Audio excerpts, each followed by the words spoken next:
Hi guys, it is exactly October the 3rd, 2023 at 5:46 p.m. And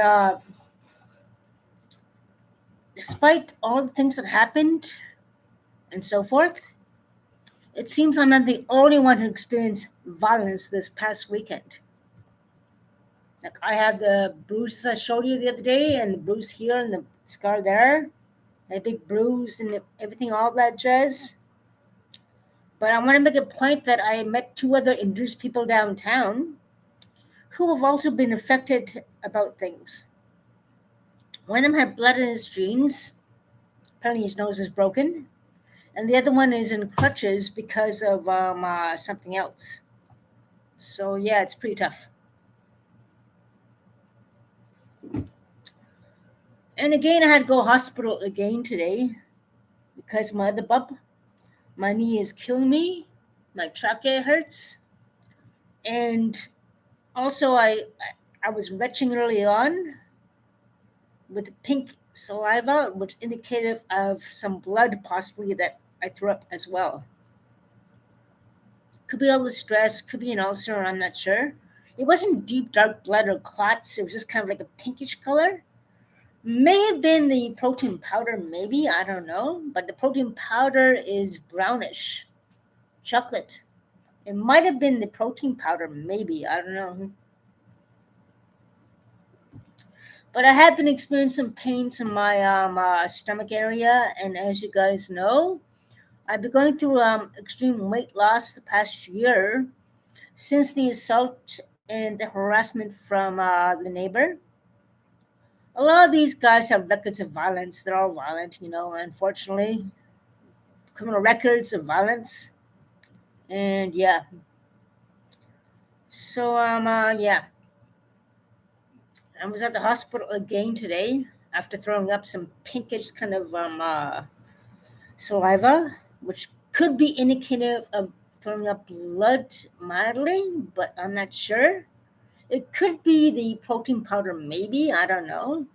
But when I was taking the protein powder, I took that protein powder before, about way before all this, before this incident that happened again this past weekend. So I didn't throw up or anything 'cause I had no stress. I was pretty happy. I was pretty steady and cutting down my drinking and so forth. But yeah, I left the hospital again, unfortunately, because I wasn't nauseous and throwing up not that much. The pink saliva is a disconcerting symptom, to be honest. I know another Indigenous individual who also was throwing up some blood too when he was drinking heavily, and he had surgery for some reason. So his condition is 10 times worse than mine, apparently. And he's in his 20s, this guy. And my other two Indigenous friends have situations that happened to them as well this past weekend as well. So all of us were train wrecks, and I try to make light of it. I try to joke saying that, hey, all of us have had something happen to us this past weekend. Truth and reconciliation, my ass. There's still violence toward Indigenous people, and obviously that has happened this past weekend.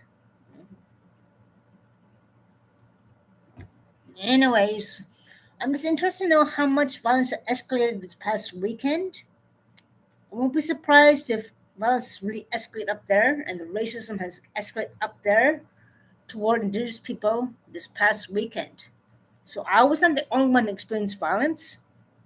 Apparently, two others I know have experienced violence as well. And what a short all three of us were. We try to make light of it and try to joke about it, but it's not a laughing matter, to be honest. But at least they cheer me up and they went off and they're doing their thing. That's okay. But yeah,